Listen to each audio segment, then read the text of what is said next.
Well, I hope you've met some new and inspiring people today so far and forged some new collaborations and shared your dreams for future generations.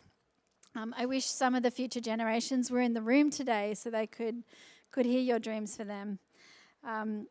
And yeah, it would be amazing. I'd like to introduce now Romilly Madew to lead our second plenary. Romilly is an ATSE Fellow and the CEO of Engineers Australia, one of Australia's foremost advocates for engineering as a driver of advancement, safety and sustainability for the country and for the world. Please welcome Romilly.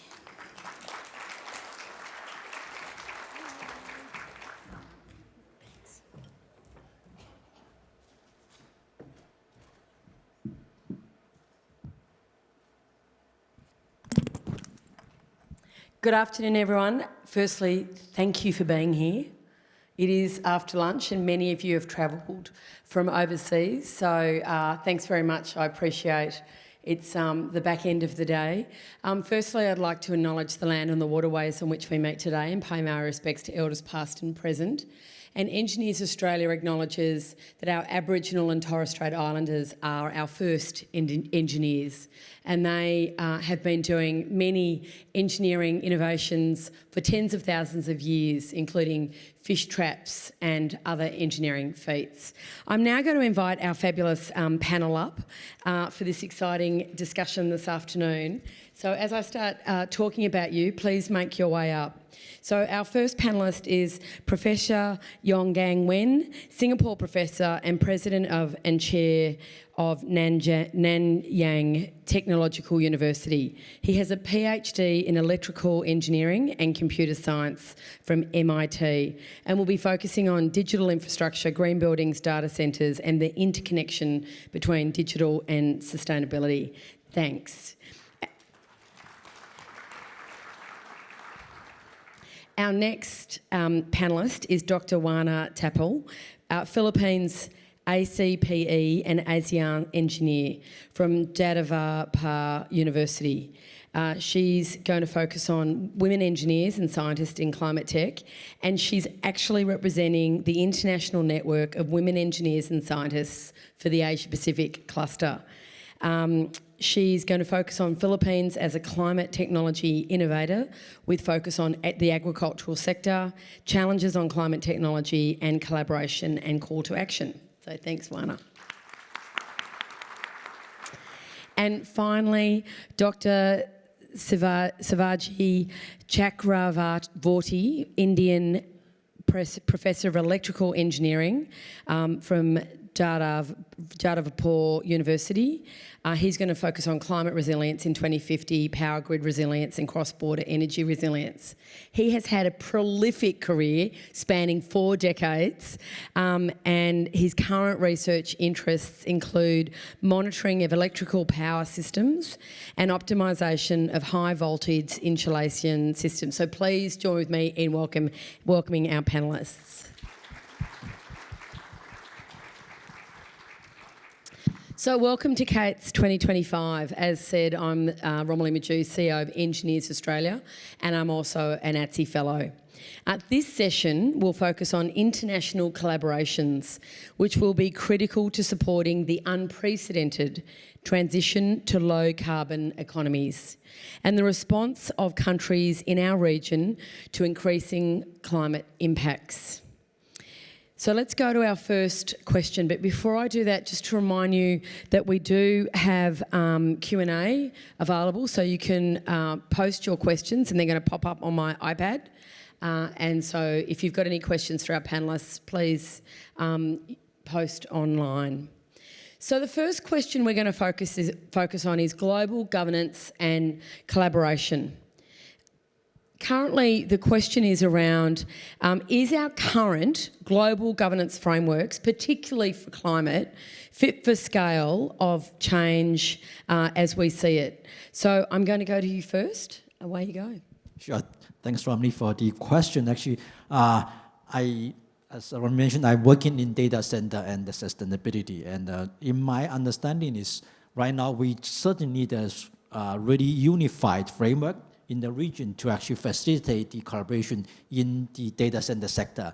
As most of you guys know, data center has been growing industry, which become a major concern in terms of sustainability, being that consumes huge amount of energy, as well as also use a lot of waters and result in a huge carbon emission. But right now, all the countries are trying to do its own work, try to mitigate this issue. But this problem go beyond any single country or single nation, especially in Southeast Asia as well as Asia Pacific. So therefore, we will certainly need a strong framework or unified framework across the region to work together. Actually, in Singapore, we are trying to work with the adjacent countries to build up a what we call an integrated computing network. It's all the infrastructure connect to each other, and then based on the specific strengths of each country, then we can do more optimized resource allocation, such that we can accomplish sustainable growth in terms of digital economy. So therefore, answer is yes, we do need a strong and unified framework, governance framework in terms of data, in terms of security, in terms of business model as well to guide this advancement. I'm going to ask a follow-up question on data centres. Given the amount of power, especially when you're using AI, for instance, that you're drawing from data centres, has Singapore done anything in basically saying to data centres, you need to be either carbon neutral or net zero or off the grid or have your own backup power? You know, what's the type of focus the government's put on to ensure that they don't become power-hungry industrial sites? Sure, that's a really good question. Actually, let me start with a little bit of the scale of the problem or how important it is. Actually, if you look at data center growth expect over the next couple of years, there was some market study showing that by 2028, the global data center IT demand will pass 130 gigawatt. In Southeast Asia alone, will be 26 gigawatt. That's a huge amount of energy one needs to prepare for the data center industry. Actually, before 2019, Singapore was really hungry for data center business. So over a few years of time, Singapore data center grew from to close to 1 gigawatt. So as a result, it become not sustainable. Not only just power, but also space and also the water. So in 2019, Singapore government put a moratorium on new data center capacities being built. So that resulted a huge impact in the region as well. Then because all the data centers come to Singapore cannot find the space or cannot operate in Singapore, they have to move to Indonesia, to Malaysia, to Thailand, even to Myanmar. So resulting in regional growth in terms of data center. And then Singapore government realized it's not sustainable. Then 2023, we start to put back the charter that will continue to grow the digital economy by supporting new data center. In order to do so, we set up a few criteria for new data center. Specifically, 3 things the data center needs to provide in order to operate in data center. First, it has to have a plan to go to carbon zero. And second, it has to improve the energy efficiency from previous there's something called PUE, power usage effectiveness, defined as the total power consumption by data center over the IT equipment. Typically, it's larger than 1. We want them as close to 1 as possible. Previously, data center in Singapore roughly run at 2.0, means 50% of the energy spent for cooling data servers. Now the request all data center have to move from 1.7 or 2 to 1.35. Now needs 1.25. That's a huge demand for data center operators to increase the energy efficiency. And third is data center in Singapore needs to provide the kind of connectivity to grow the business value or the value for the Singapore industry. These are 3 criteria the government insists.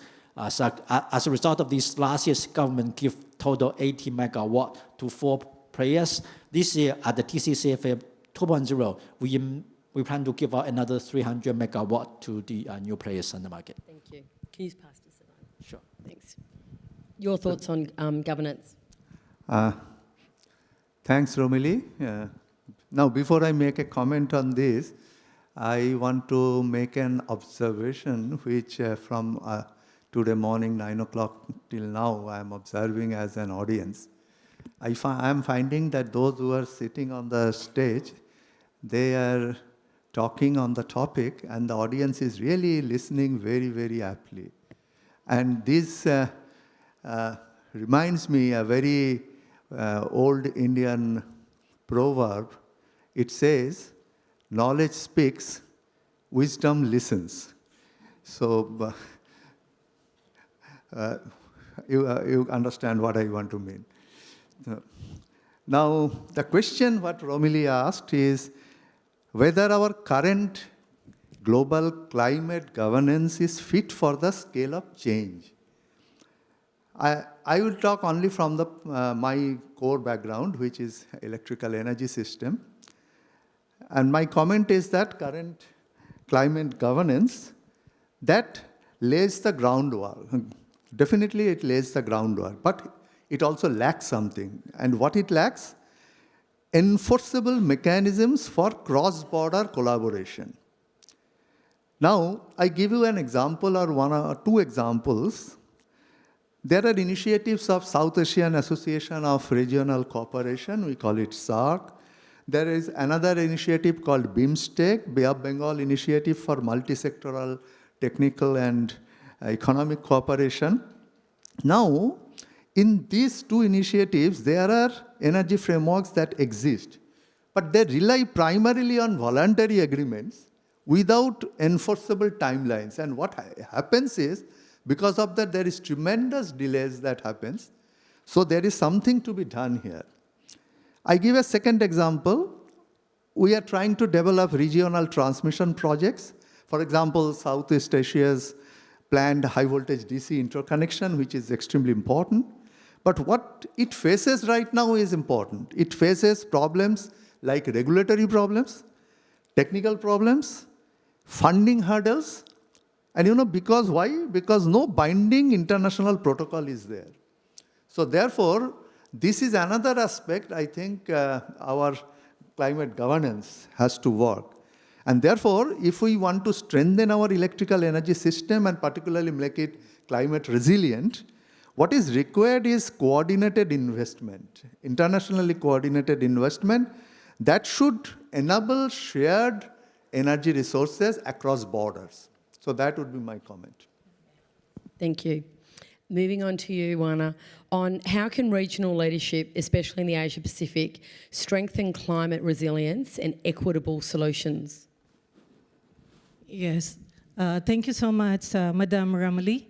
So, may I inform you that I am from the government sector.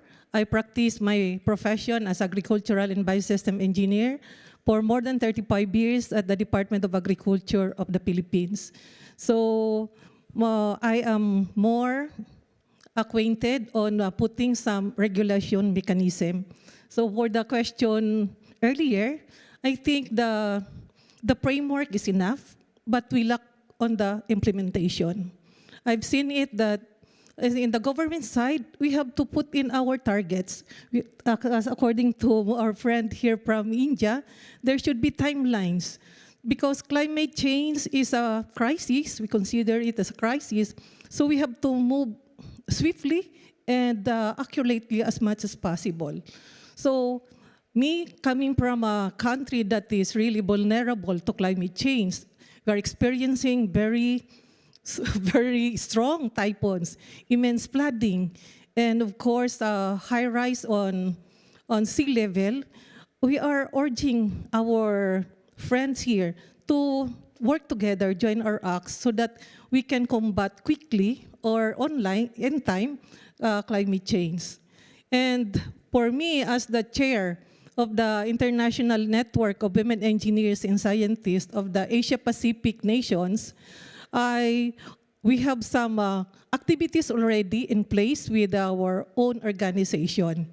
For the PTC Women Engineers Network, my mother organization in the Philippines, we are having tree planting every year, 2 to 3 times a year, so that we can replenish those areas that is affected by drought, by flooding, and other calamities.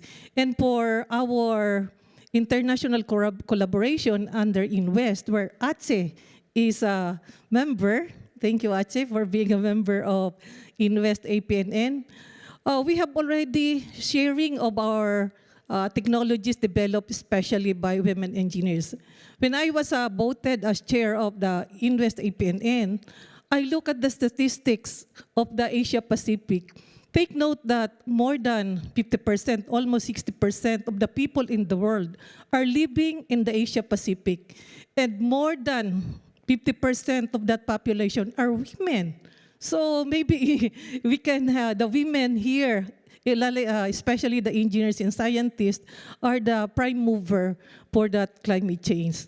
On the other side, in my work at the Department of Agriculture, I usually attend the APEC meeting, the Asia Pacific Economic Cooperation, where leaders, I am the director there, where leaders within the Asia Pacific, 21 economies, shared also some strategies how to combat climate change and other problems such as food security. So we have already, but I think it's not yet enough.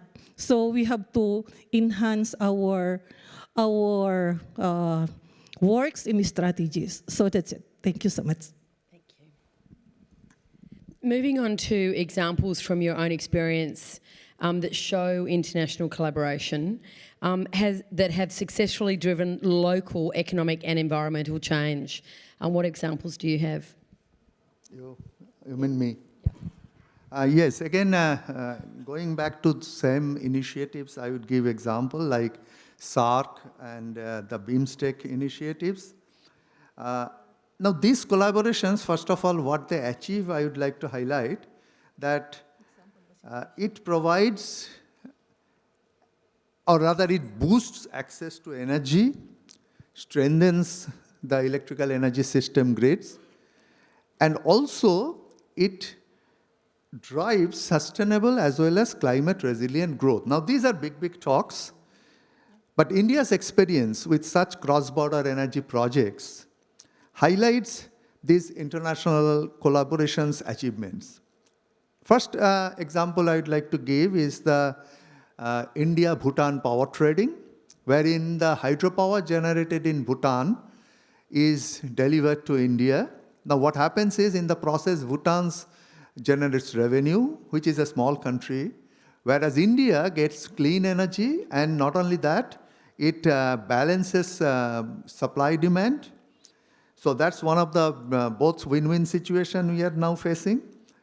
Then there is this India-Nepal, again, a cross-border transmission link, which enhances grid stability in the sense that particularly if it is Nepal, when they are having any problem, then this is called black starting power that India provides.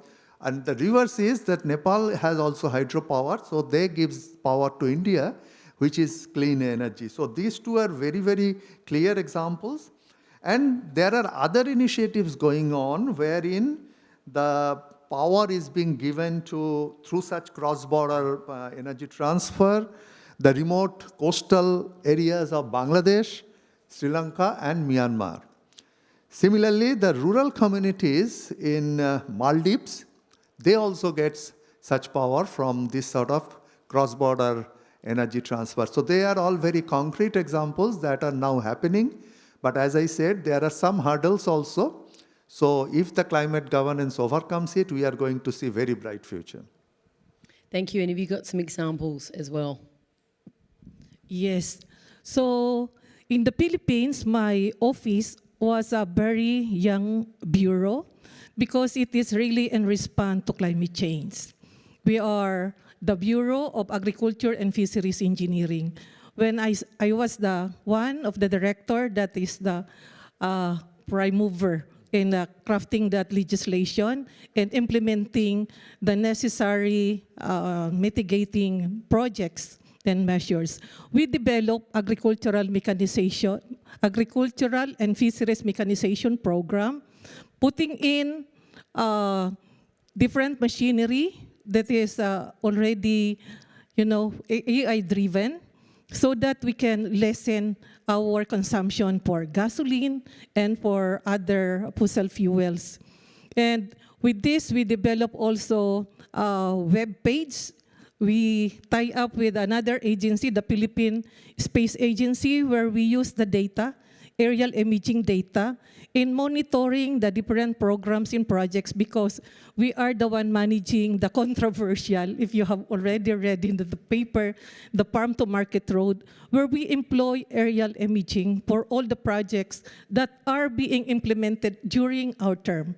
The agency was created in 2014 by law, but it came to fruition in 2019. So very long gestation period to have it funded with a plantilla position. So now it is already in place. It's easier to monitor and pushing forward that energy consumption and structures like green infrastructure, green building for livestock and poultry are already in place. So we need so much food because we are 120 million people.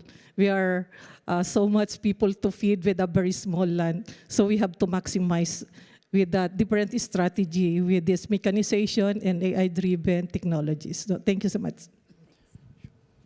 Yonggang, when thinking about digital technologies like AI, quantum computing and big data, which are transforming industries, which innovations will most impact sustainability over the coming decades? Okay, thanks for the question. So as by all means, AI will be the technology of choice to further drive the global sustainability. And actually, there are two aspects of this technology for AI, technology AI for sustainability. One is the AI sustainability challenges. As I previously mentioned, AI consumes huge amount of energy as well as they use waters, and then they create challenges one needs to address.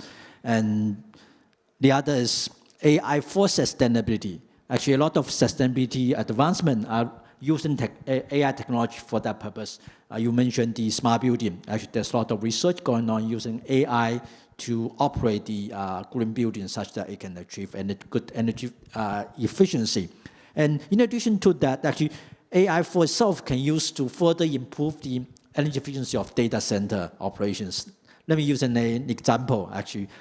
In Singapore, Indonesia, and Malaysia, each country has its own unique strengths. Indonesia and Malaysia has really green power.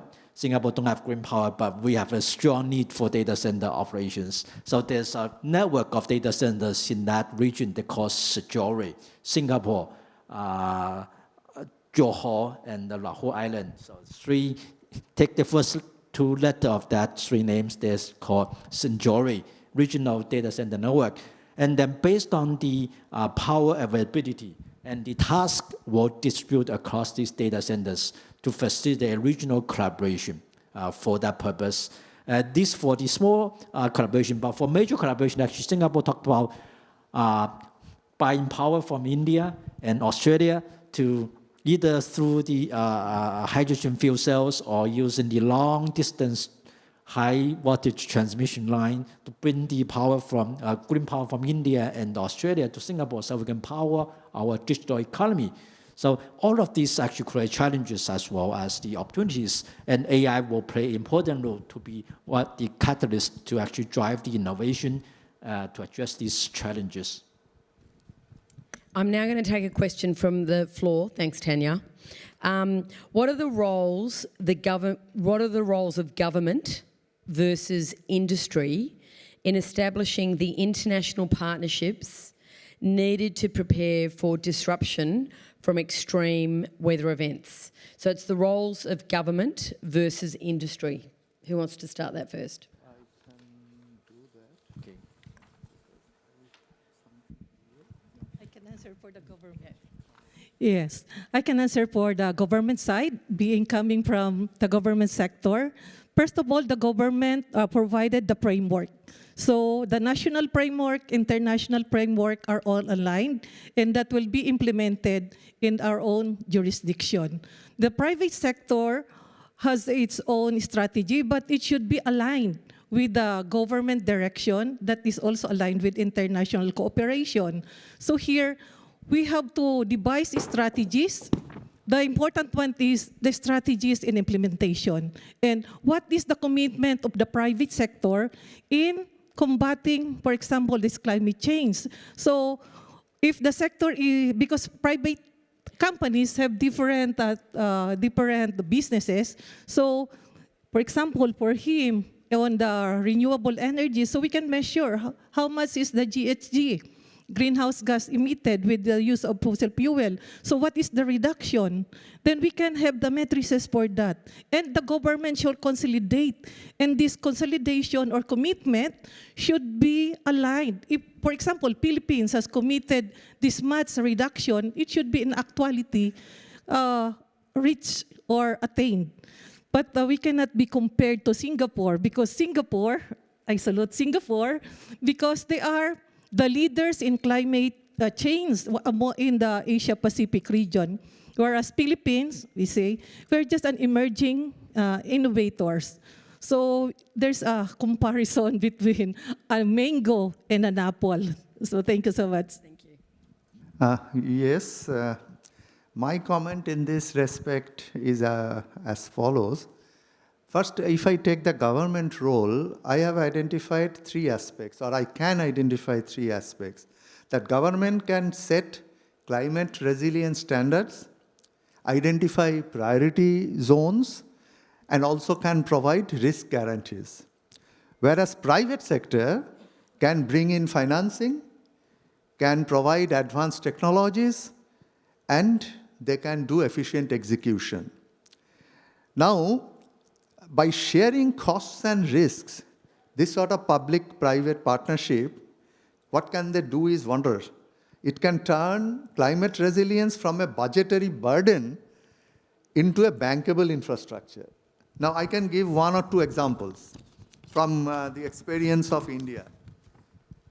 The first one is the solar plus battery hybrid microgrid in a state called Uttar Pradesh in northern India. Here, our private developers operate microgrids with partial capital subsidy from the government. And what is the resilience impact? It keeps basic services like lighting, water pumps, and telecom functional during grid failures. There is another example in India. This is in another state called Odisha, which is a very cyclone-prone zone. Here, the state power utility partners with the private EPC firms under a design, build, operate PPP model.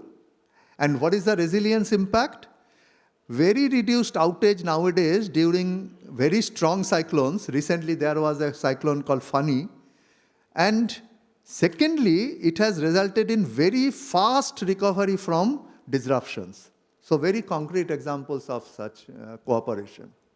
Thank you. Did you want to comment from the Singaporean angle? Sure. So actually, that's a good question. And good news is Singapore actually protected by Indonesia and Malaysia. We didn't have so much extreme weather conditions in Singapore. But we do see the impact of these extreme weather conditions have impact on the Singapore island. For example, one of the key challenges is because of the sea level changes, Singapore facing a different major issue. Given the sea level rise, Singapore may be flooded sooner or later. So government actually take this really seriously. We have a 100-year planning. Government actually started 100-year planning of how Singapore would survive given this sea level rise. And then based on that planning mindset, they start to have public sector, university, and industry working together to co-innovate new solutions to address these century-long challenges. Singapore are really good at, as you mentioned, we're really good at planning. And then after planning, then we start to execute through these university, industry, and government partnership. And this coastal protection is one of the examples. Thank you. I've got another question, well, a couple of questions. One is, what is the key partnership opportunity for engineers to address sustainable development in the Asia Pacific? So a key partnership opportunity. Who would like to answer that? A key partnership opportunity for engineers to address sustainable development in the Asia Pacific region. Yep.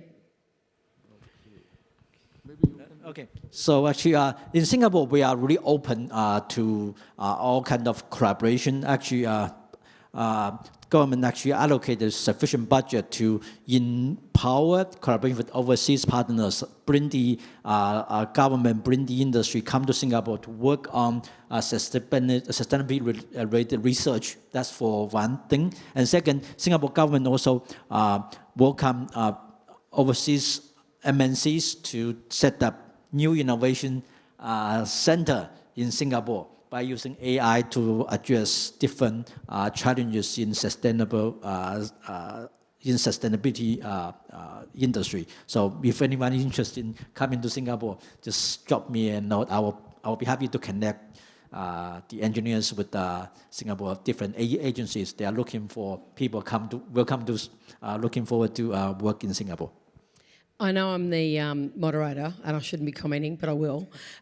So most countries in Asia Pacific have a Green Building Council, and within the Green Building Council network there is an Asia Pacific Green Building Council group which meets regularly. They share information, they share best practice. So if you are an engineer in the Asia Pacific and you're interested in sustainable development, especially in the built environment and infrastructure, your local Green Building Council is part of an Asia Pacific network.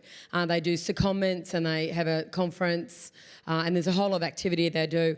And I know that there will be other industry associations that also have an Asia Pacific network.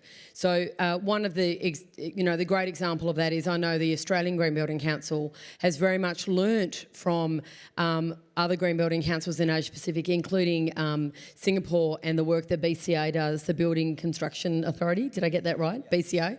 And so we've copied, Australia has copied some of the legislation and standards that have been in other countries in Asia. So I think there's I give a small example in India, what is going on. Nowadays we have these digital twin technologies. So we are doing digital twins of the entire power system. Now what is it doing? It is simulating various climate scenarios, cyclones, floods, heat waves in real time. What they are doing is they are predicting equipment failures, grid bottlenecks, and cascading outages before they happen. So therefore, these technologies are enabling proactive planning by incorporating the future climate predictions or future climate changes instead of using only the historical past. Thank you. Okay. I want to cite to you a very specific sample. We have here the platform for, I'm an ASEAN engineer, meaning I'm a judge at par with my other ASEAN counterpart. And we have also established the APEC Engineer Registry. You can Google it, and there is a listing. Whatever specialization you want, it's specified there. So if you need an engineer on electrical engineering or renewable energy, it is stated in the website if you Google it. And that is part of an engineering mobility. It has human resource that can provide you this cooperation. So, Philippines, we provide the technical or engineer of the world. So even Singapore can attest to that. If we pull out our engineers in Singapore might fall because they are run mostly by Filipino engineers. So if you want those technical people, highly technical people, you can search under the ASEAN Chartered Professional Engineer or the ASEAN Engineer Registry and the APEC Engineer Registry. So that is an established register where you can search or join to be one of them if you think that you are at par or equivalent to your counterpart in the other economies. So thank you so much. The next question is from Jazz, which is an excellent question. Ultimately, things happen in a local economy and a local community, fishing businesses, energy projects, etc. How do you translate the global national for locals to see the benefit? Who'd like to answer that? What's the question? Can you repeat? I'll repeat the question. Very long question. Ultimately, things happen in a local community. Fishing businesses, energy projects, etc. How do you translate the global national for locals to see the benefit? Okay, so I can share one example. In Singapore, we work with the Philippines. There was a city was hit by a typhoon a few years back called the Haiyan typhoon. Hit the typhoon, and then they were trying to rebuild the community using digital technology. And then we were approached by Asian Development Bank. They come to NTU, and I was the one, back then I was looking after industrial collaboration. So ADB, Asian Development Bank, come to Singapore and ask whether we have any technology. Then quickly I put together a team, including people with material science, with civil engineering, with computer science, with electrical engineering, from discipline to go to that town to actually to do a site visit to understand what are the challenges. And then quickly we spend 3 days over there and then have a deliberation afterwards. And then we come up with some solution which can use the technology from Singapore and work with Asian Development Bank to build a new infrastructure for that town so they can get back on their feet. So actually one of the examples I want to share. So you're bringing global experience to a local disaster. Thank you. Maybe one or two key features I can talk about or rather highlight here. For example, the goals that we set, first of all, we can set those as locally relevant goals, as rightly pointed out, like priorities of food, water, and fishing, or whatever the local relevance. And we should have regional platforms. That is extremely important, like some climate councils, sub-regional pacts of like locals, which will have legal standing. Then we should have technology co-development. That is what I feel is important. And finally, I would like to mention that some sort of policy harmonization is required, which is currently missing. So that question's answer is a great segue into the next question from Anonymous. Climate doesn't depend on political borders. Can international collaboration succeed without active government support? In some area, yes, but in some situation, maybe no. Because, for example, when there was an earthquake in Myanmar, we also send our relief. We also send our assistance, goods, and also in financial. Just like when Philippines were hit by Typhoon Haiyan or the local name Yolanda, almost all of our neighboring and even international organizations help us to, recover and put in place the rehabilitation, because really it's very hard to recover. So here we have really to help each other because we belong to one Mother Earth. The effect of climate change in Philippines is also felt in some other parts of Singapore and also of India, so with Australia. But we are so little and composed of so many islands, 7,400 plus islands. Before it was 7,100 plus, but because of technology, more islands have been counted. But some of these islands are really small islets. So with high rise, during high tide, only few islands are present. During low tide, more islands can be seen. So there's really a relationship between local and our international partners. So collaboration should be enhanced, especially in time of crisis. Thank you. In my opinion, government support is very important. Without that, it will be extremely difficult. I will not go into much details. Very crisply, I would like to say that what is very important is climate finance. Now, some governments I know, they are focusing on regional green funds. Some governments are focusing on pooled sovereign funds. One or two governments are focusing on diaspora bonds. And people are thinking of creating climate credit markets also, which will be tailored to particularly developing countries. Now, all this is impossible without government support. Thank you. Did you want to make any comment? Sure. So actually, I like to agree with the panel. Some problems need governments take lead, and some problems probably can be distributed away in a way so by collected parties to solve that problem. But not all problems need governments like leadership, or need government to be in the picture. Thank you. This one's about equity and safety. How do we ensure that global climate and technology solutions are equitable across jurisdictions so no nation is left behind?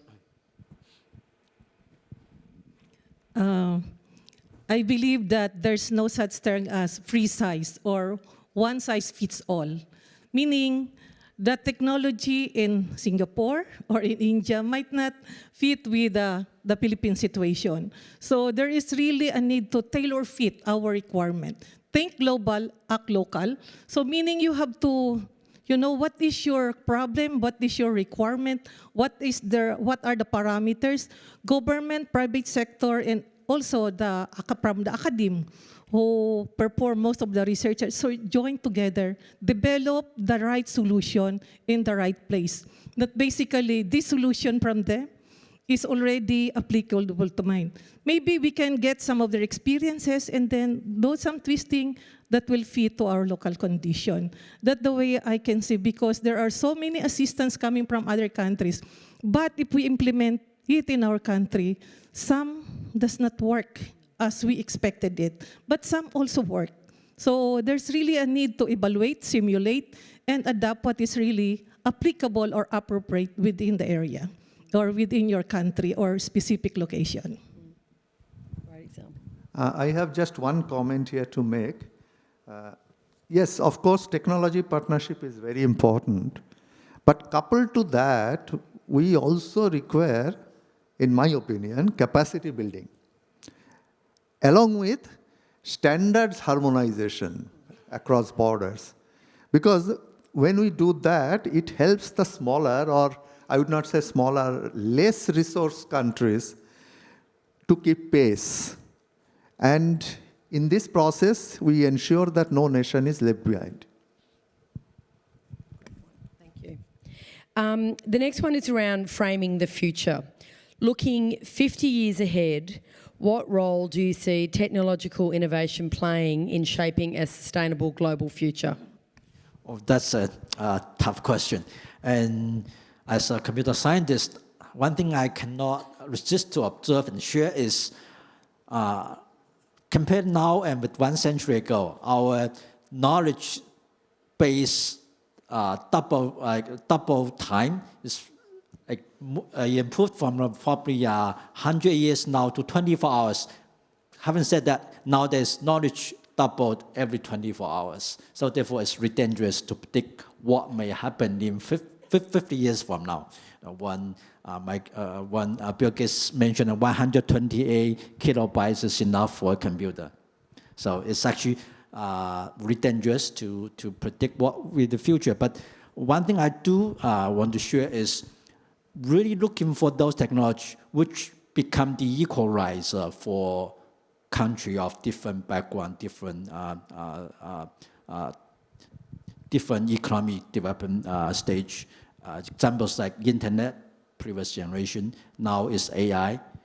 Moving forward is actually I cannot pinpoint any specific knowledge, but just look at what things we would like to have. Is those technologies actually can remove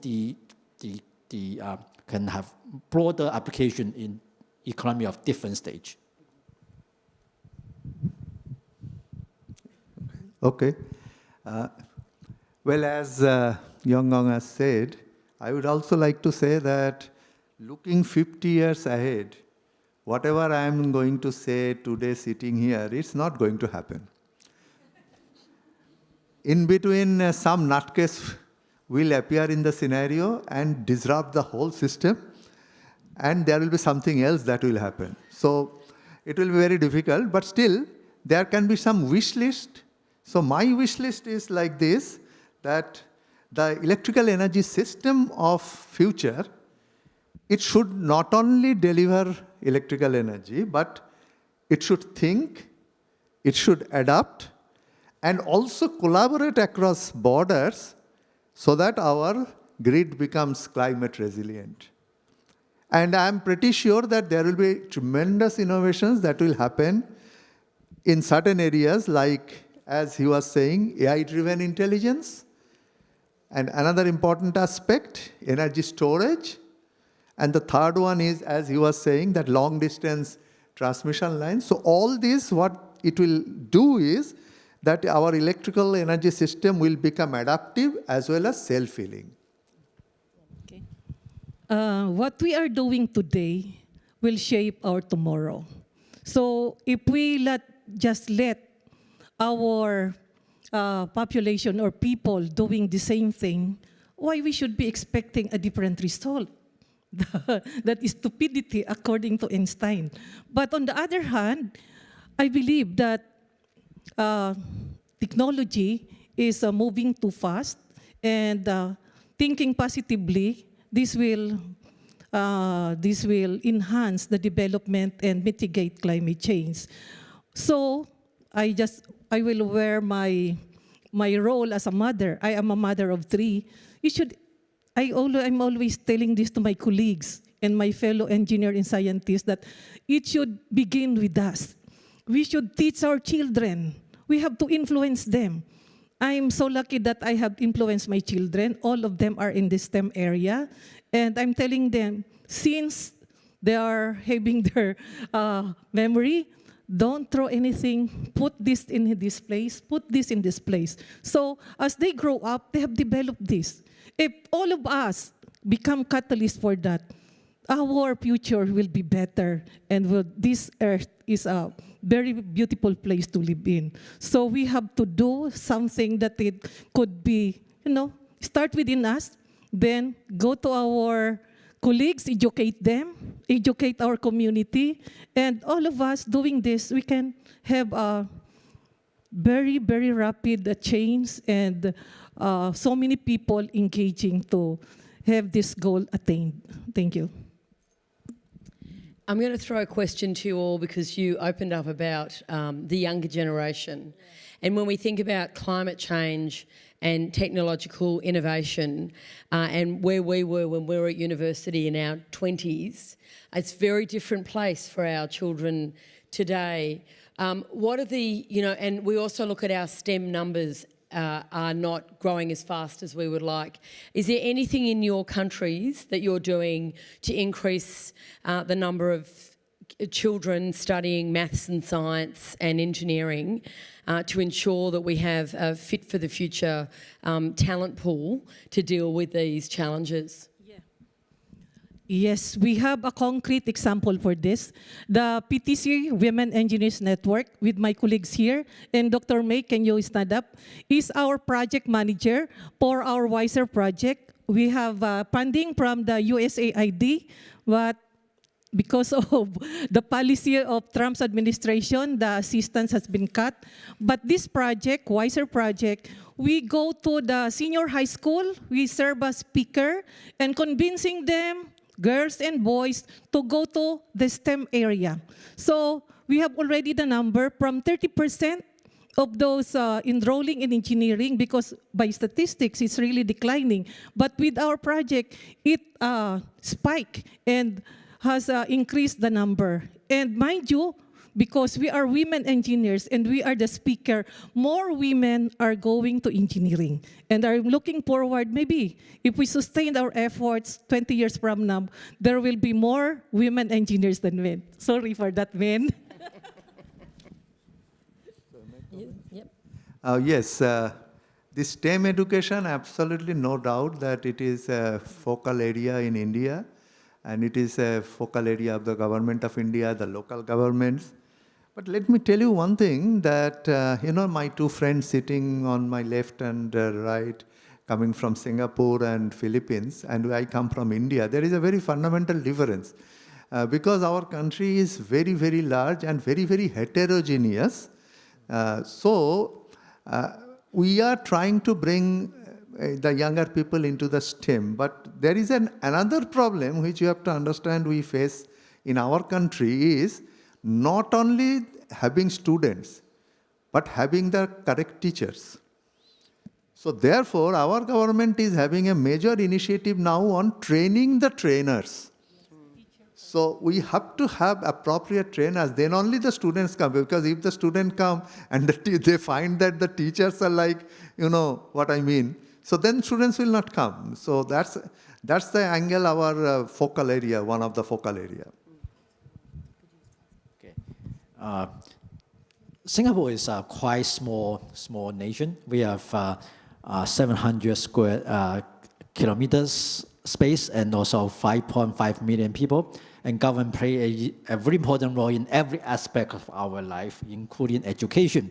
Actually, one thing I want to share is teacher perspective. Actually, in Singapore, the teachers all educate at NTU because we are the technology university. So all the teachers are educated in the technology university. That actually shows that government actually put a lot of effort to train our future generation in STEM. That's first item. Point number two is I want to share is like Singapore people tend to be really pragmatic. When the parents decide what their children want to study and learn, they look at market survey of the stipend or pay the students get after the first graduation. So actually, we publish that number every year. And it clearly shows that STEM major, roughly 30 to 50% higher than national pay grade compared to the non-STEM students. So therefore, most of students will be steering towards the STEM perspective. And actually, also in terms of R&D, we also nationally we put more investment into the STEM research than the social science research. And that put together is actually when running. Often we joke about Singapore being a big corporation, so the policy actually steers the behavior. Thank you. So, conscious of time, so this is our final question to our panel. So I'll start with you, Yonggang Wen, because you have the microphone.